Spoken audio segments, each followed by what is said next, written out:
Buy low, sell high. We've all heard that saying plenty of times. It's easier said than done though. So what's an investor supposed to do? Well, there's another way of investing that doesn't require that you try to find the perfect entry points. I'm Scott Connor, a 30-year veteran trader, and you'll learn about systematic investing right here on Virtual Trade.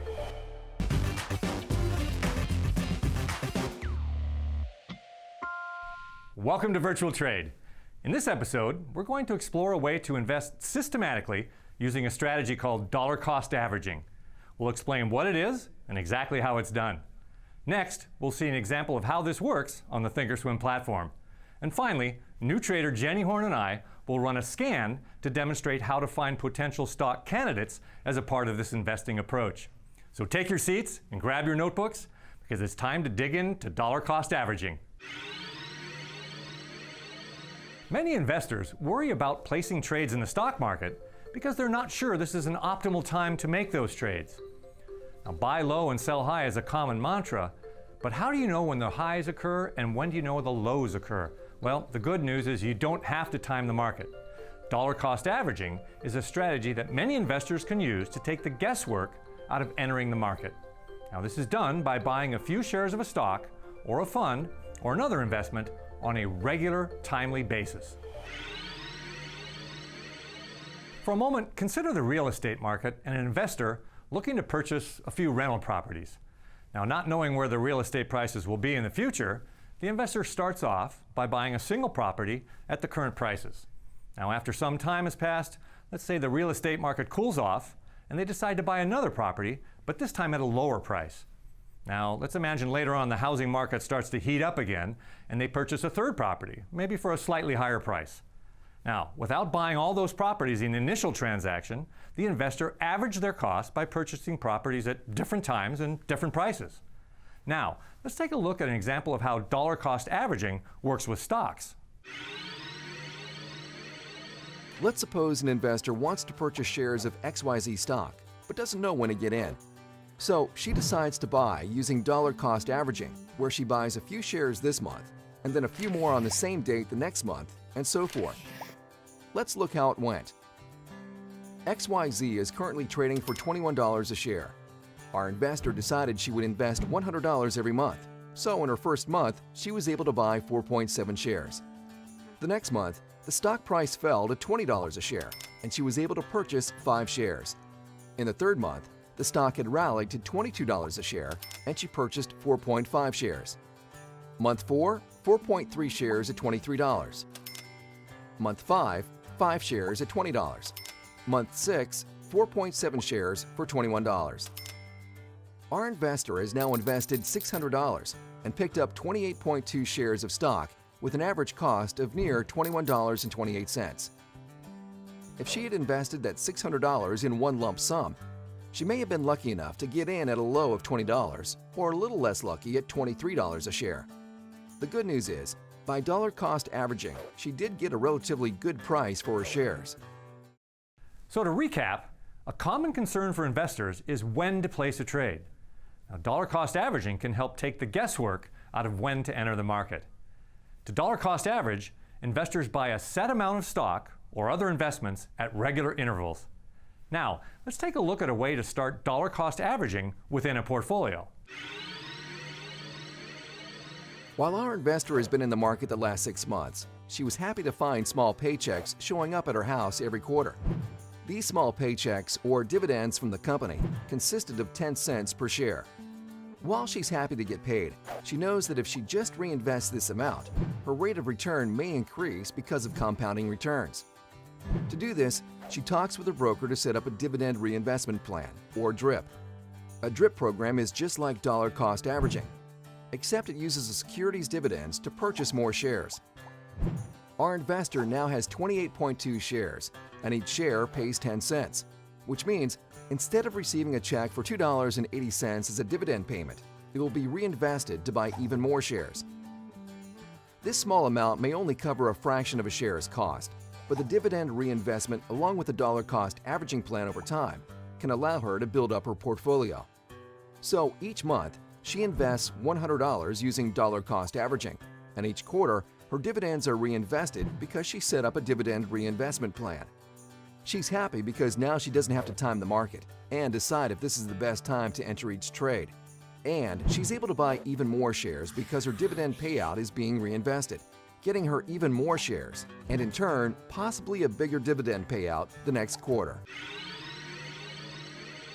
As we wrap up, it's important to remember, dollar cost averaging can help take the guesswork out of the decision of when to enter the market.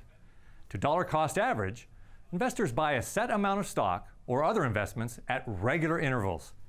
Now, programs such as dividend reinvestment plans or DRIPs can help automate the process of dollar cost averaging. And remember, there are always transaction costs involved. Welcome back. It's time for Tools of the Trade, where we look at various tools within TD Ameritrade, thinkorswim, and Mobile Trader. Now today we'll be diving a little bit deeper into dollar cost averaging and see that what we can learn when we make a comparison between purchasing stock at an average price as opposed to dollar cost averaging. In other words, buying stock at intervals of time during the year.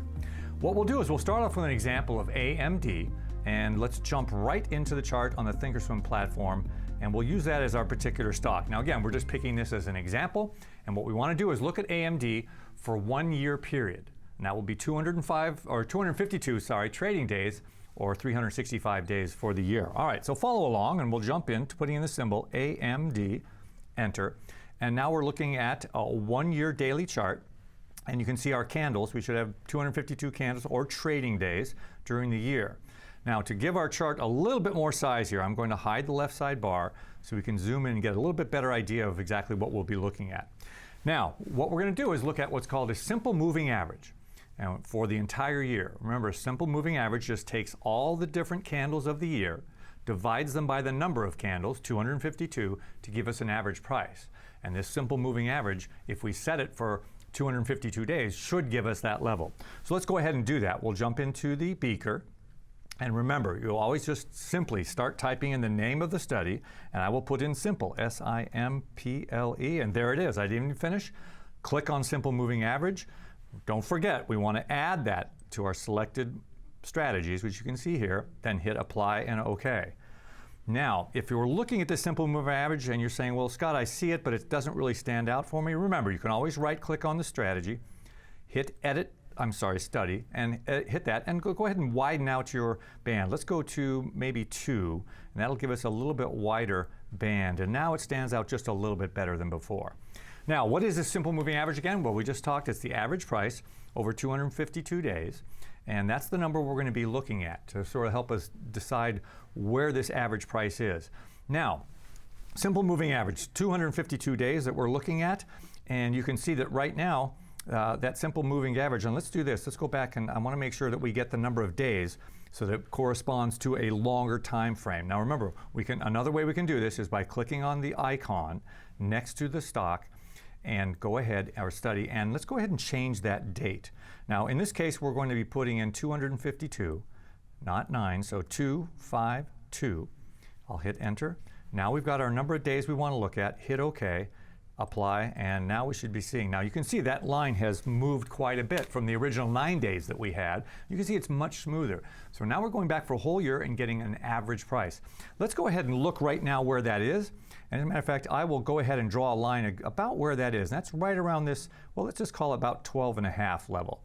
And I'll draw a line right in there at that 12.5 level, and let's get that set just a little bit lower right around here. So that gives us an idea about where that level is. And again, I can go ahead and edit this one, make that line a little bit wider. We'll take it out to a 3, okay, and you can see the red line is showing us the average price, so right around 12.5. And again, that's the current level of the SMA, the 252 SMA, simple moving average. Now, we have an idea where the stock's trading, what the average price was. And if you just think in terms of, all right, if we purchased all of our shares at the average price, we would have X number of shares at that price. But you can see the stock has moved above, below, and of course recently above that average. So when you're talking about dollar cost averaging, remember, we'd be purchasing the stock at different times throughout the year. We might have purchased in the first quarter stock somewhere around this level. Maybe in the second purchase stock very close to where it is now. Maybe by the third purchase, we were down purchasing something maybe at the $10 level. And of course, most recently, maybe something around this level, maybe even closer to the 15, 14, 15 level. So you can see there's lots of different comparisons. So if we do the math real quick, let's talk about what would happen if we purchased $10,000 worth of stock at 3 different times during the year. So in other words, we're going to incorporate the dollar cost averaging strategy. And let's say that our first purchase maybe was something down at the, well, right around here, the average price, 12.5. Now, if we take $10,000, divide by 12.5, that would give us 800 shares. So our first purchase, now remember, each time we're purchasing $10,000 worth of stock. Now let's say, again, a little bit later, we make another purchase when the stock get down, let's say maybe it's somewhere around down this $10 level. Maybe it was somewhere in this period. If we purchase $10,000 there, we get 1,000 shares on that purchase. So you're seeing something that's happening here. The lower the price of the stock, when we purchase our $10,000 worth, we're getting more shares. Now, of course, we might also purchase stock at a higher level. Maybe if it jumped up, maybe if we're in this range here or in this time period, we may have been purchasing stock around the $14 level. And of course, if we divide our 10,000 by 14, we're only getting 714 shares on that one. Now, what you're starting to see is, okay, we're getting different quantities of stock for our same $10,000. Now think about this. Dollar cost averaging can result in a lower average cost to the investor than overall purchases of stock at an average price. So that's what we're doing here. We're making the comparison of those two. Now, you are purchasing more shares when the price is lower and fewer shares, of course, when the price is higher. And I think an easy way to look at this is, let's say those 3 purchases that we made throughout the year, each time for $10,000. Let's say we purchased all $30,000 worth of stock at the average price of 12.5 shares. $12.5 a share, excuse me. Well, that gives us about 2,400 shares. Pretty easy math. 30,000 divided by 12.5, that gives us 2,400 shares. Now let's go back to our example. That we took that 30,000, purchased 10,000, 10,000, and 10,000 at prices of 10, 12.5, and 14. Well, if you divide that 30,000, you end up with 2,514 shares. So we're actually purchasing 114 more shares than we would have had we purchased everything at the average price, the SMA average for the year. So you can see that, now again, this doesn't always work out this way, but oftentimes this is what you'll find. If you're purchasing stock over periods of time, and you're very disciplined about that, and it's the same amount of money going in, again, you might have the opportunity to be actually purchasing more shares because we're purchasing more at the lower prices. All right, well, that wraps up our session to make that comparison between purchasing stock at the average and purchasing stock on a dollar cost basis at different periods of time. All right, well, listen, that wraps it up. And don't forget, if you want more information on these tools and other great education, visit the Education Center at tdameritrade.com. Welcome back to Virtual Trade. I'm joined once again by new trader Jenny Horne. Jenny, welcome back. Thanks, Scott.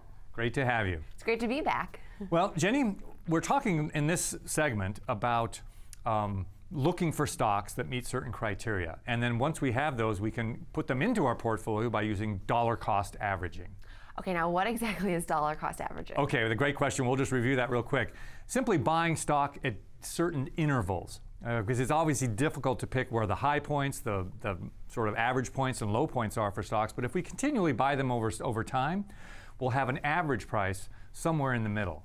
Right, okay, Make sense? That makes sense. Kind of like keeping everything on an average that speaks for itself. And this is important because they're oftentimes adding to their portfolios, as we will do with your portfolio. Right. So if you do that over time consistently, you'll be buying stock at different levels, but you'll get an average price somewhere, hopefully in the middle. That's what we're looking for. Kind of like budget billing when your bills even. It's kind of how I would compare that. Exactly. It kind of takes some of the highs and lows out. Right. Okay, perfect. So what we're going to do then is through that dollar cost averaging, we want to find some candidates for your portfolio. So remember, Jenny, when you first built your portfolio, it wasn't that long ago, we were looking at stocks that were familiar to you. Mm-hmm. Right? Now we did diversify and we had stocks in all the different sectors.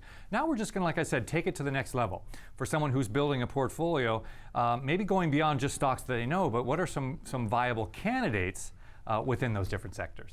Right, and I think this is something that's definitely important, expanding kind of outside of what you already know. Exactly. We're going to look at four main categories. We're going to take a look at the market capitalization, how big is the company. We'll look at the dividend growth and the earnings growth, which are very important. And then, of course, we'll like to have stocks that are in uptrend. So those are kind of the four basic criteria we'll use. Okay, I'm familiar with all those things. I think we've covered them so far. All right, well, let's do this. Let's jump into the thinkorswim software. And you can see we're on the monitor tab. We're going to go over to the scan tab. We spent a little bit of time here, but again, this is a great tool to be able to do things just like this, to filter for certain criteria that stocks would meet. Right, I'm familiar with this. We've done this a few times. All right, so one of the first things I always do here, Jenny, is I just click on the upper right-hand corner, just a good habit to be in, and hit reset. That makes sure that, and yes, I want to reset. That makes making sure we don't have some information or parameters that we had put in before. Right. Okay, so let's get started. First thing we're going to do then is look for large cap stocks. Now remember, large capitalization is how big is the company. Right, so I would say large cap I always think is typically a large company. That's exactly right, and they just take the number of shares times the current stock price, and of course that's how they determine the value or the capitalization of that company. Okay, that makes sense. All right, so perfect. And Jenny, also, you probably heard this term, large cap, mid cap, and small cap? Yeah, so I just always kind of thought about it as maybe too simply, but I always thought about it as like large company, middle-sized company, small company. That's exactly what it is in terms of their values. One thing you might want to keep in mind that you might not have known is that large cap stocks typically are companies that have a valuation of 10 billion or higher. Mid caps are stocks between 10 billion and 2 billion. And small caps are the companies that are below 2 billion. I didn't know that. I didn't know the criteria that they had to meet. And those are sort of general numbers, right? But that's kind of a good way to remember the size of those companies. Right. All right, well, let's do this then. We're in the scan tab, and so we're going to look for capitalization on their first one. So our filter in here is going to be, go ahead, we'll hit the drop down there where it says net change, and then we're going to go to market cap right there. So we'll start off with market cap. Now this is in millions. Okay. Right? And so let's do this. We just said we looked for stocks that were maybe over 10 billion. So let's put that in. Now that would be 10,000 millions. So we have to put in the number 10,000.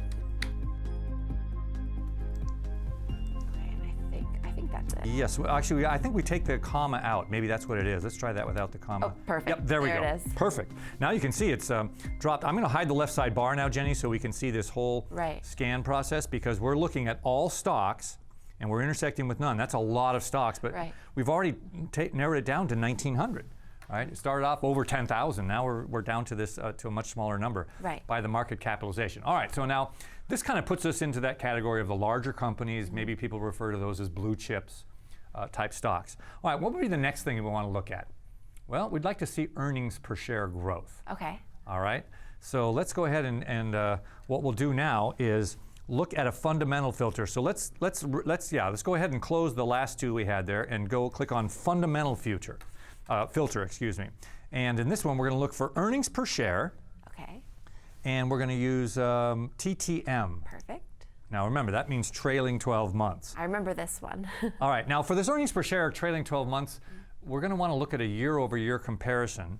And let's hit that drop down where it says annual. And okay, that's fine. We'll leave it on annual. Now go down to value, and let's put year-over-year. Perfect. Okay, perfect. So now we're going to look at a year-over-year comparison of growth. Now we'd like to have a year-over-year growth maybe around 10%. We'll use that as a starting point. So you can put in 10 and then hit enter, and now it's filtering down. Okay, good. So now we have quite a few stocks that actually meet that 10-year annual growth. So now we're only pulling companies with positive earnings per share year over year. Exactly, and this is pretty consistent growth that we'll be looking for, and we'll find a way also to check that out over a longer period. But yeah, we'd like to see 10% growth. All right, so that's and again, this is not exact numbers that you'd want to, you must use when you're looking for stocks. We're just picking some round numbers that that we can use for today's example. All right, so we have the size of the company, we have the earnings growth. Now, what else do we want to do?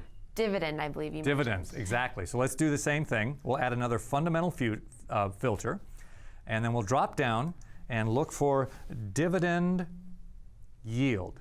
Perfect. Now, Scott, we've talked about dividends before, and I know you've explained it to me, but what exactly is dividend yield? That's a new term. Okay, well, let's review that. It is very important. Dividend yield is they take the amount of the dividend, the annual dividend, and divide it by the stock price.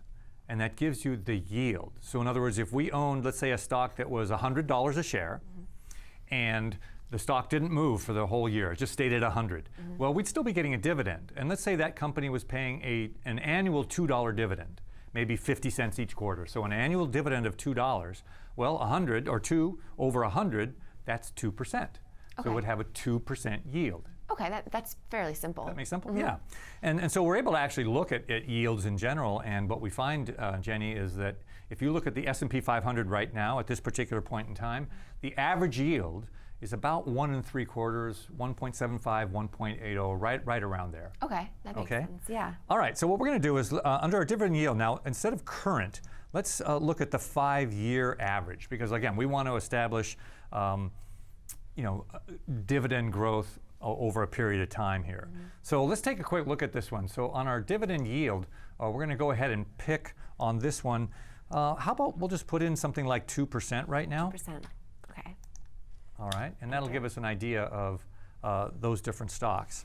Okay, now 2% yield, and I'm going to grab this bar just for a second, Jenny, and move it over and see what happens here. Yep, that's exactly where we are. Okay, perfect. All right, let's go ahead and scan then. Great. And see what comes up in our results. Okay. Wow, so we narrowed it down to 228 stocks. Right. That is much more manageable than 10,000. And remember how many we started with, Jenny? Right. 10,000 plus, right? So it's really narrowed down. Now you can see that there's different things you can do. You can add yield columns if you'd like, but you can certainly see the names of all the stocks, and they're alphabetical for us. So we can easily scan through this whole group of stocks, and you can see there's quite a few names here.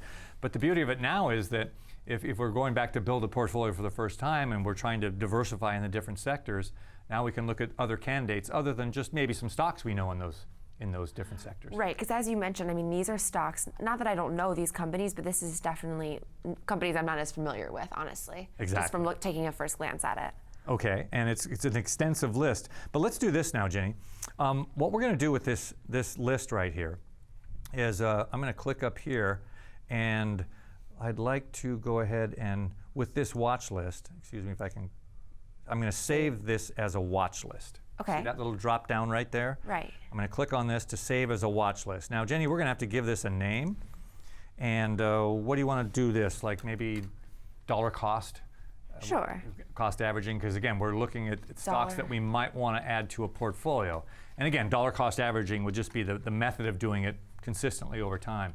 And that happens quite a bit to people, Jenny. They'll build a portfolio like yours, and then let's say as time goes on, they want to continue to add to that portfolio. Right. Maybe they're looking for other candidates in a certain sector, and this is a great way to get that started. All right, so let's go ahead and save that. And now let's do this. Let's go back to the left side bar, and we'll go to the charts. And let's change our list from Jenny's first watch list, go down to personal, and you can see our dollar cost averaging watch list. So we're going to click on that, and there they are. So now let's do this.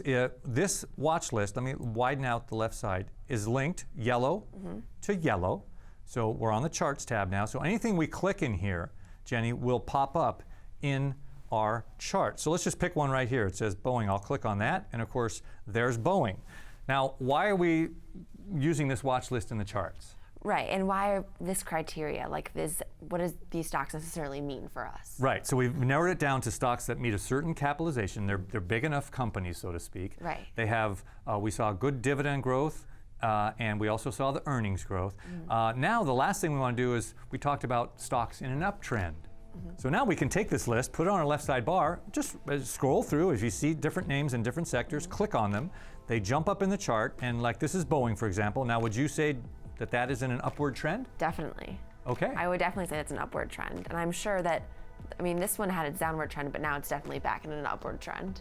Right, exactly. So now we're able to put all those different parameters together, look at a chart just to see how the stock is doing, and then from there, potentially find some candidates for dollar cost averaging. That's pretty cool.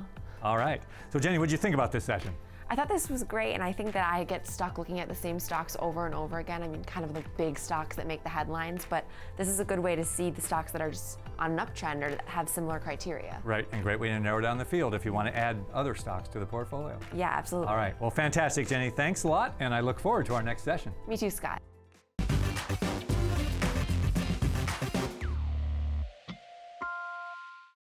In this episode, we considered a systematic investment method called dollar cost averaging.